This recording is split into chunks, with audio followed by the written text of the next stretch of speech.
Sergio, voy a presentarte a ver si no me dejo nada Muy bien, y ya te dejo pista libre para que hagas tu charla. tranquilo. Sergio de la Casa lleva desde 1998 diseñando cosas digitales. Ha sido responsable de usabilidad en multinacionales de software con millones de clientes en el mundo, también en startups que ahora salen en Forbes como líderes de inteligencia artificial. Más allá de todo esto, también ha montado un estudio donde lleva haciendo cosas marcianas, y eso lo ha dicho él, no lo he dicho yo, durante 8 años. Y como nadie decía bien Unexpendables, que no sé si lo he dicho yo bien ahora, también te lo digo, en enero se fusionó con Diga 33, donde ahora también es socio y director de estrategia. ¿Me he dejado algo? Yo creo que, Bien. Es que ya a creo estas que no. horas, Muy bien, pues, pues Sergio, adelante. fantástico. Muy bien. Bueno, buenas noches a todos y muchas gracias, Chris, sobre todo por dejarme este número 13, ¿no? La charla número 13, que es, como todos sabéis, augurio de buenos presagios, buena suerte y en ningún caso invita al malfario, ¿no? Gracias también por aguantar hasta estas horas de la noche.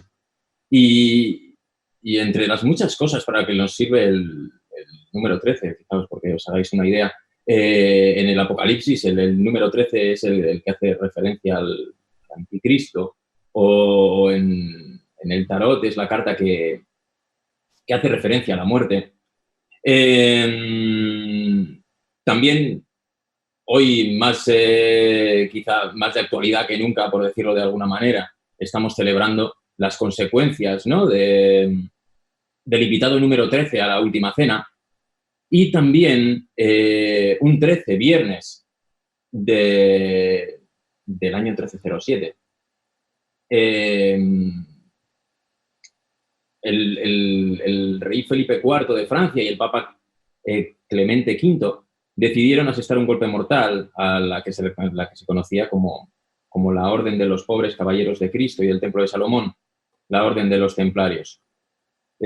Buenas noches, soy Sergio de la Casa y bienvenidos a Vaya Tercer Milenio de Mierda. Y quisiera volver al asunto templario y, y bueno, quizá centrarme en algo en lo que soy muy pesado, que es en los porqués, ¿no?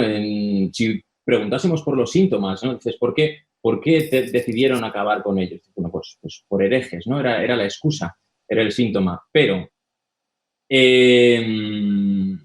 quizás si luceamos un poco más, podríamos encontrar que es por poder, porque eran una iglesia dentro de la iglesia, porque eran un reino dentro del reino, porque había una deuda, porque el cuarto Felipe les debía tanto dinero que no podía encontrar espacio en toda una vida para pagarles y resultó que les salía más barato matarlos.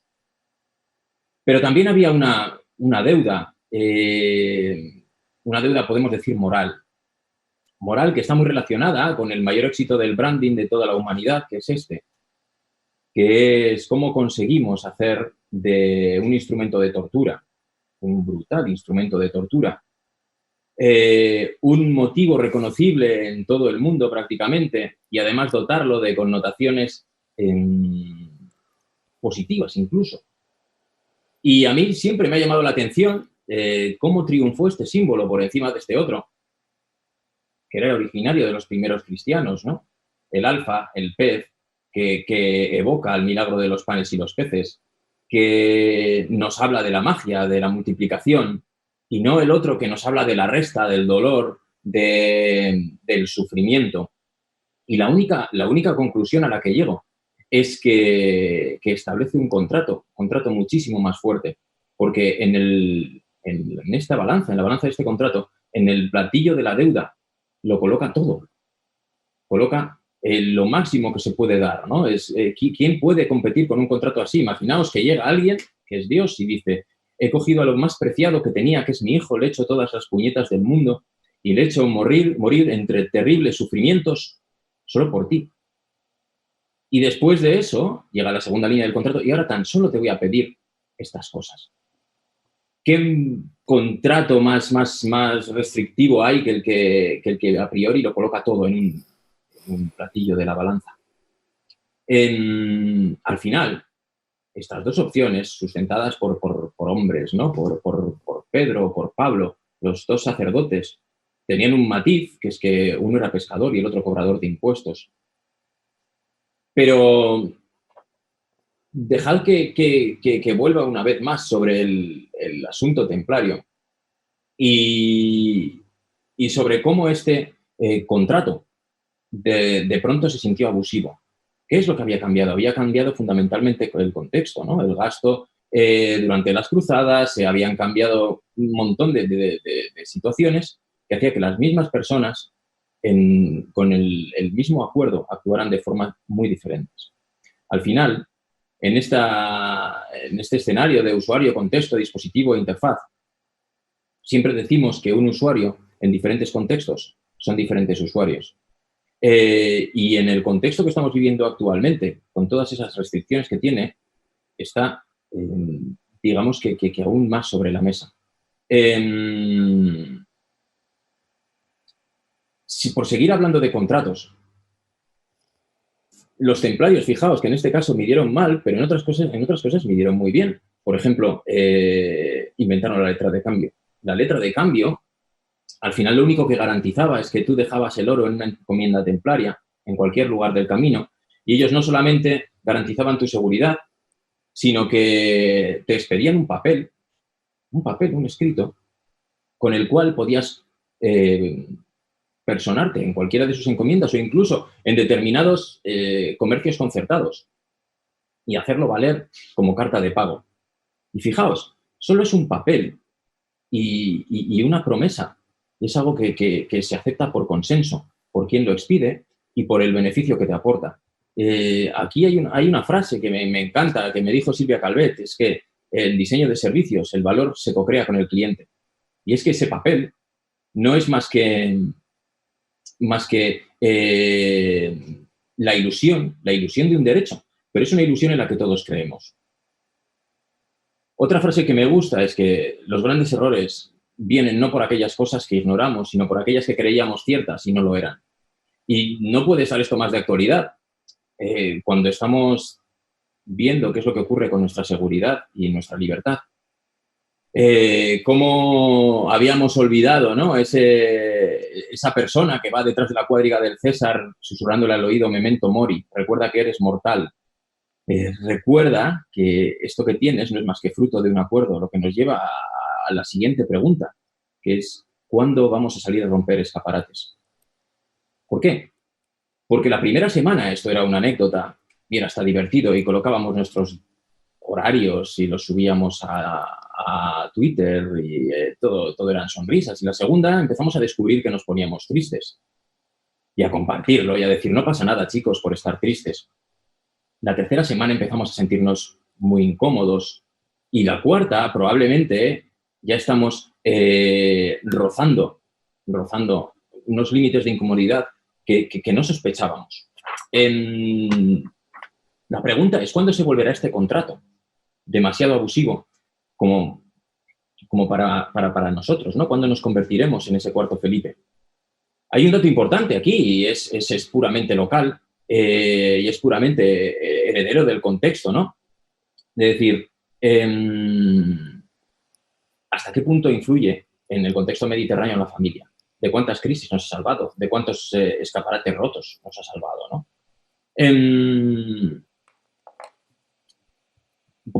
San Bernardo de Claraval, que era el fundador de la Orden del Císter y también quien escribió la primera regla templaria, decía que Dios es longitud, anchura, profundidad y altura.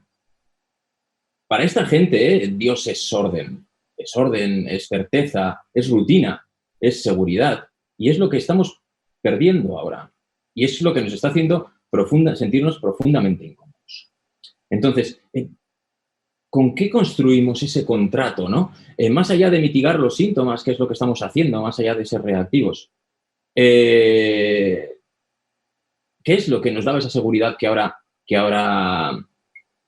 consideramos perdida?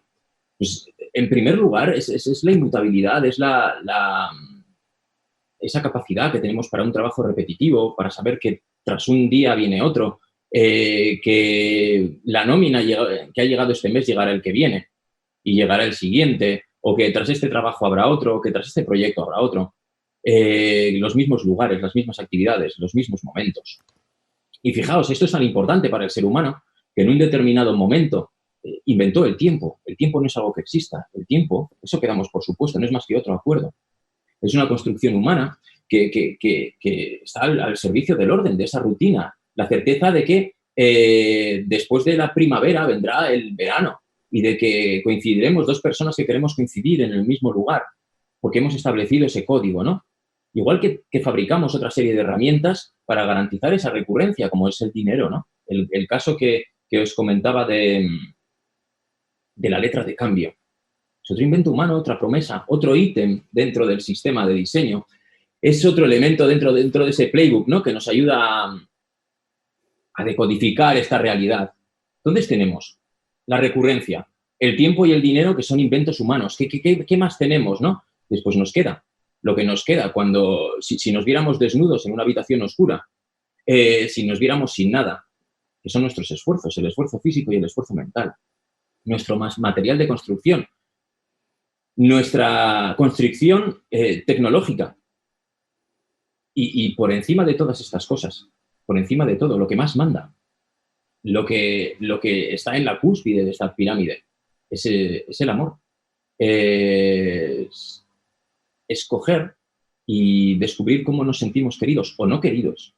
Porque no os engañéis, saldremos a romper escaparates cuando seamos tan pobres en tiempo, tan pobres en dinero, que empiece a bajar el amor que nos tenemos y dejemos de sentirnos queridos. Y entonces el castigo posible o las consecuencias que nos esperan fuera serán menos para nosotros que el descrédito de no sentirnos queridos. Porque fijaos, ¿por qué salimos a aplaudir al balcón? No es por los sanitarios, no es por las fuerzas de seguridad. Quizá al principio sí, quizá ese era el McGuffin, pero no los siguientes, no, hoy tampoco salimos a escuchar el Resistiré.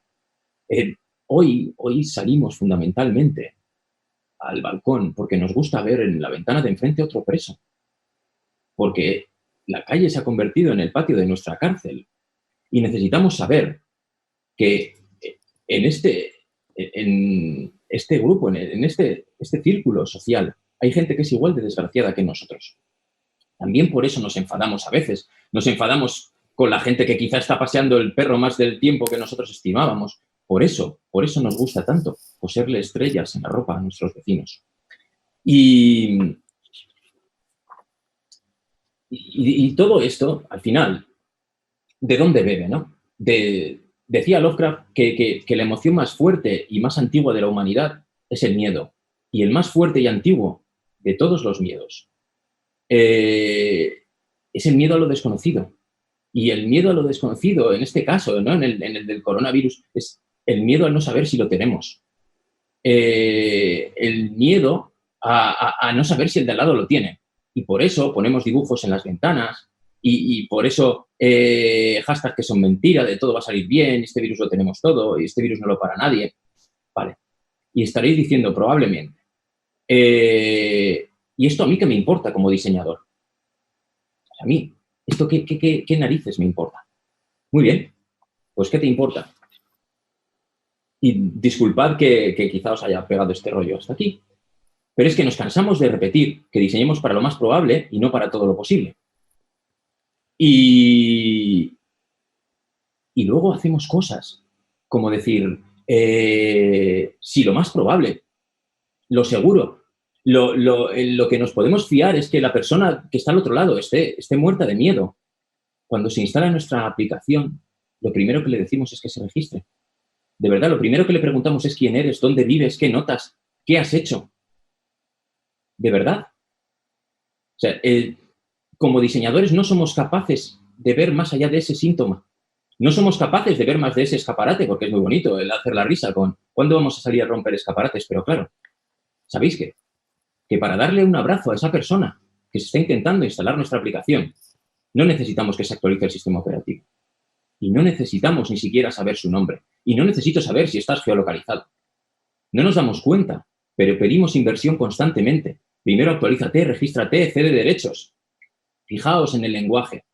Vamos a hacer una herramienta de autodiagnóstico, por ejemplo. Sí, de autodiagnóstico.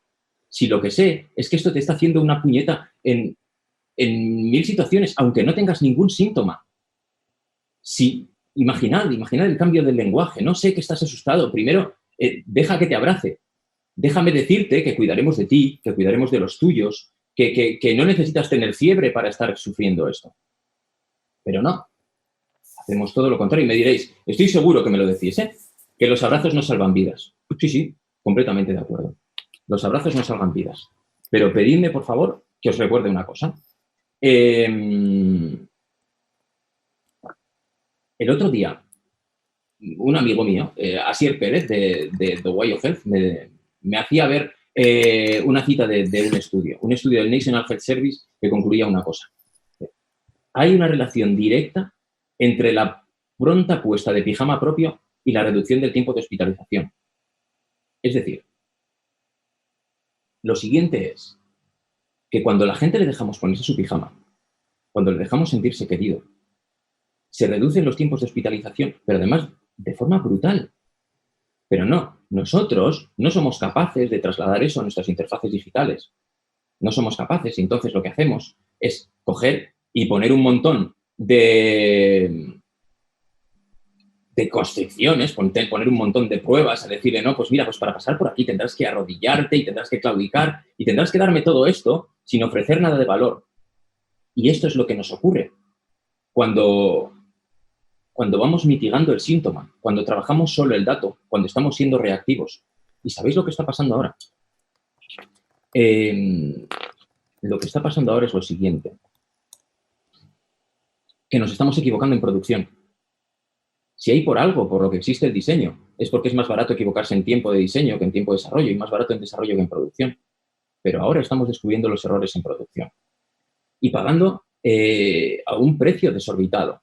Pero desorbitado lo podéis ver. Y es que quizá no se pueda diseñar para contextos impredecibles. Y por eso os contaba antes esas 6 cosas que siempre tendremos en los bolsillos, porque son las únicas certezas que tenemos con las que vamos a poder trabajar en este tipo de situaciones. Y eso nos llevará a encontrar esos escaparates que hay que romper, el escaparate del login, el decir, si estamos en una situación de alerta, ¿por qué las canceladoras del metro no están abiertas? ¿Por qué? ¿Por qué no estamos haciendo la reflexión de si cuesta menos mi integridad y mi salud de lo que cuesta un billete de metro? Y es doloroso descubrirlo. Y descubrimos un escaparate ahí. Pero eso lo hemos diseñado como diseñadores y lo hacemos todos los días. Entonces, ¿por qué diseñamos modelos negativos constantemente? ¿Por qué tratamos a la gente como si fuesen ladrones y le obligamos a demostrar constantemente que han pagado? Cuando sería más eficiente en muchos contextos utilizar un modelo positivo. Dejando de lado cosas como el efecto Pygmalion, que es que cuando nos tratan como ladrones, nos comportaremos como ladrones, tarde o temprano. Entonces, termino ya porque es tarde y dedicadle, por favor, un segundo hoy, que es sábado de gloria y además es un momento maravilloso porque mañana es domingo de resurrección, a reflexionar sobre cuáles son esos escaparates para los que os ocultáis todos los días. Esos escaparates que tendríamos que salir a romper para construir el nuevo normal, porque no os equivoquéis, no habrá un normal como el que conocíamos. Y tendremos que diseñar para ese nuevo normal y podremos poner las condiciones que estimemos. Y eso es lo que nos va a marcar. Así que dime, diseñador, dime qué escaparate vas a romper tú. Y hasta aquí, muchas gracias a todos.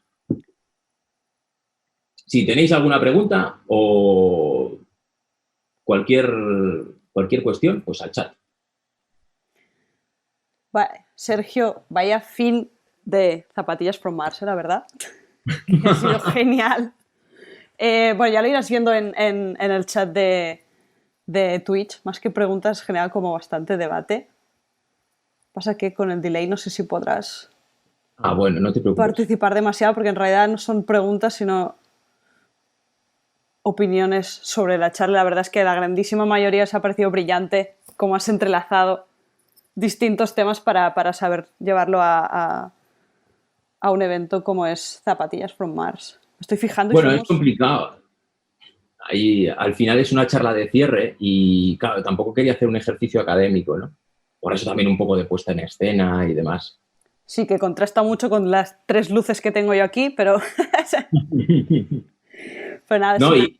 y entiendo que puede ser hasta cierto punto polémico, polarizador. De hecho, el cómo se articulan estos contratos y cómo se detectan desviaciones es algo que va más allá de 20 minutos de charla. Sí, da para articularlo en varios eventos de más horas que este, que ya son 7. Pues nada, Sergio, no sé si ves algo en el chat que quieras A ver, contestar, digo porque muchos son párrafos como muy pues, largos. pues vamos a ver. Pum, pum, pum, pum, pum, pum, Lo de pum. romper escaparates cuando todavía estamos en confinamiento. Pero sí, más de uno habría que romper o cambiar un poquito cómo estamos planteando todo lo que hacemos en la profesión en realidad. Uy, no, la verdad es que no sé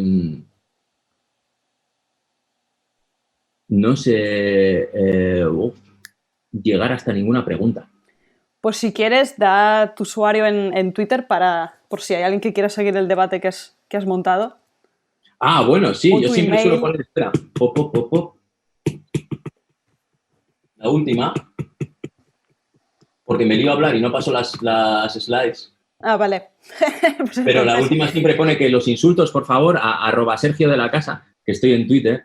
vale.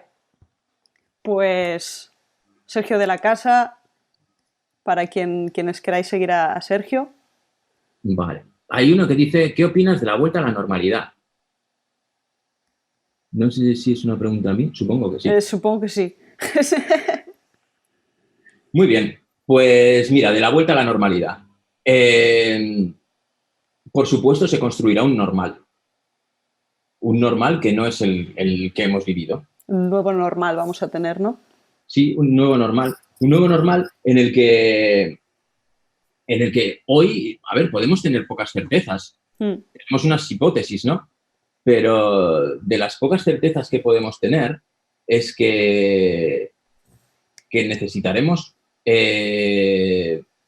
construir nuevas formas de sentirnos valorados entre unos y otros, ¿no? Hay una serie de herramientas que estamos demasiado acostumbrados a utilizar y que se vuelven transparentes. Y entonces, probablemente haya un periodo de buffering ahí, de transición, de decir, quiero recuperar lo antiguo. Y probablemente también luego tengamos un periodo de resistencia al cambio, ¿no? Que es lo que pasa cuando cambiamos una interfaz. Sí. Vamos a tener que cambiar los interfaces entre los que con los que nos comunicamos, ¿no? Entre nosotros e incluso nuestro sistema de diseño, y tendremos una curva de aprendizaje que en algunos casos será dolorosa.